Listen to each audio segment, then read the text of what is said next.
नमस्ते दोस्तों, स्वागत है आपका एक अद्भुत ऐतिहासिक सफर में। आज हम आए हैं उत्तर प्रदेश के आगरा शहर में, जहां स्थित है विश्व धरोहर स्थल आगरा किला। ये किला मुगल साम्राज्य की शक्ति, वैभव और शिल्पकला का एक शानदार उदाहरण है। इसका निर्माण सम्राट अकबर ने 5665 में शुरू करवाया था और बाद में शाहजहां ने इसमें संगमरमर और खूबसूरत इमारतें जोड़ी। तो आइए चलते हैं और देखते हैं कि इस लाल बलुआ पत्थर से बने किले में क्या-क्या राज छुपे हैं। अमर सिंह द्वार, प्रवेश द्वार। हम अपनी यात्रा की शुरुआत कर रहे हैं अमर सिंह द्वार से, जो आज के समय में आगरा किले का मुख्य प्रवेश द्वार है। पहले इसे लाहौरी गेट कहा जाता था, लेकिन अंग्रेजों के समय इसका नाम बदल दिया गया। इस प्रवेश द्वार की खासियत यह है कि इसका रास्ता घुमावदार है, ताकि दुश्मन सीधे घुसकर हमला न कर सके। मुगल काल में यहाँ हाथियों पर सवार होकर राजा महाराजा प्रवेश किया करते थे।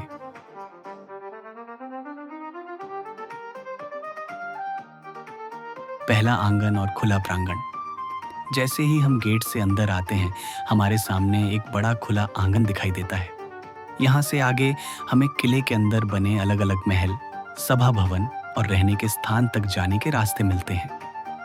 आगरा किले की दीवारें करीब 2.5 किलोमीटर लंबी और 21 मीटर ऊंची हैं, जो इसे बेहद मजबूत बनाती हैं।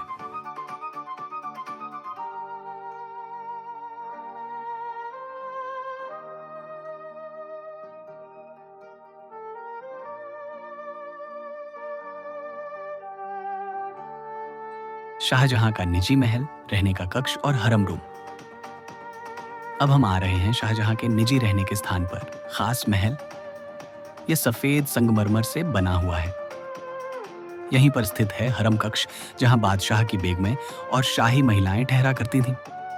हरम के कमरे बेहद खूबसूरत संगमरमर, नक्काशीदार झरोखों और रंगीन कांच की खिड़कियों से सजे हुए थे।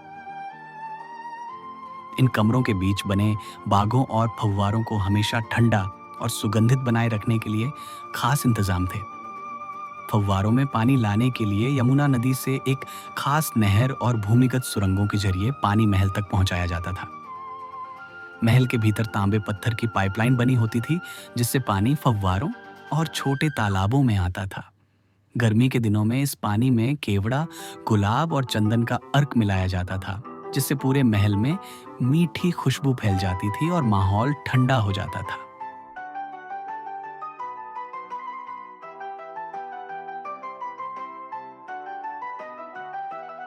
और यहाँ से यमुना नदी का अद्भुत नजारा दिखता है। और एक दिलचस्प बात यह है कि यहाँ से ताजमहल हमें असल से भी बड़ा दिखाई देता है, क्योंकि यह महल ऊंचाई पर है और सीधी नजर नदी पार ताजमहल पर जाती है। यही वह जगह है जहां शाहजहां ने अपनी अंतिम जिंदगी बिताई, जब उन्हें उनके बेटे औरंगजेब ने नजरबंद कर दिया था। कहा जाता है कि वे यहाँ से ताजमहल को निहारते रहते थे।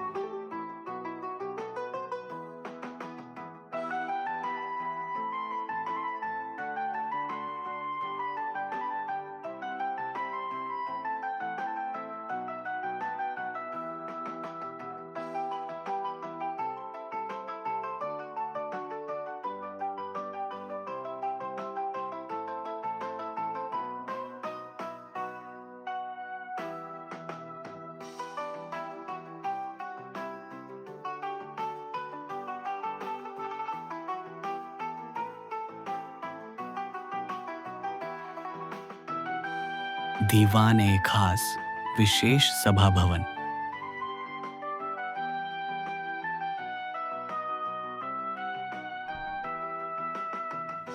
इसके बाद हम पहुंचते हैं दीवान ए खास में, जो खास मेहमानों और राजकीय बैठकों के लिए था। यहाँ का संगमरमर बेहद चमकदार और महीन नक्काशी वाला है। यहीं पर मयूर सिंहासन हुआ करता था, जो बाद में दिल्ली ले जाया गया।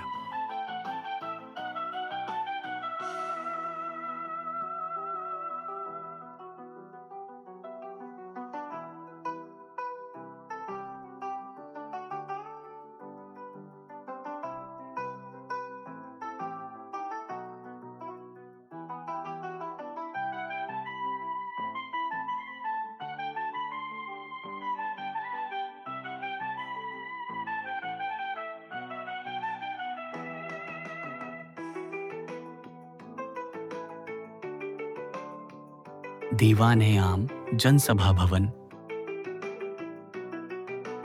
आगे बढ़ते ही हम पहुंचते हैं दीवाने आम में, जिसे जनसभा भवन भी कहा जाता है। यहीं पर बादशाह आम जनता से मुलाकात करते थे और उनकी शिकायतें सुनते थे। यहाँ की मेहराबें लाल बलुआ पत्थर से बनी हैं और संगमरमर पर की गई नक्काशी इसकी खूबसूरती बढ़ाती है। दीवाने आम के सिंहासन वाले हिस्से से एक मार्ग सीधे दीवाने खास तक जाता था। सिंहासन के पीछे की संगमरमर की दीवार में कीमती पत्थरों की जड़ाई थी। इसे न्याय कक्ष भी कहा जाता था।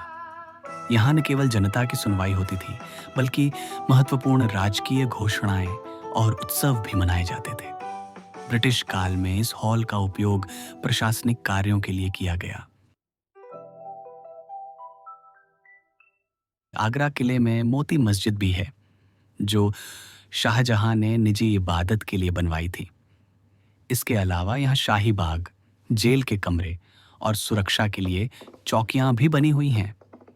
किले की संरचना में पानी की निकासी, गुप्त रास्ते और सैनिकों के ठहरने की जगहें भी शामिल हैं।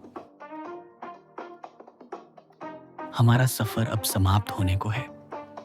अमर सिंह गेट से बाहर निकलते हुए हम महसूस करते हैं कि आगरा किला सिर्फ एक सैन्य दुर्ग ही नहीं, बल्कि मुगल इतिहास की जीवंत कहानी है। अगर आप आगरा आएं तो ताजमहल के साथ साथ इस किले को देखना बिल्कुल न भूलें। तो दोस्तों, अगर आपको यह टूर पसंद आया हो तो वीडियो को लाइक, शेयर और चैनल को सब्सक्राइब करना न भूलें। मिलते हैं अगली यात्रा में, तब तक के लिए अलविदा।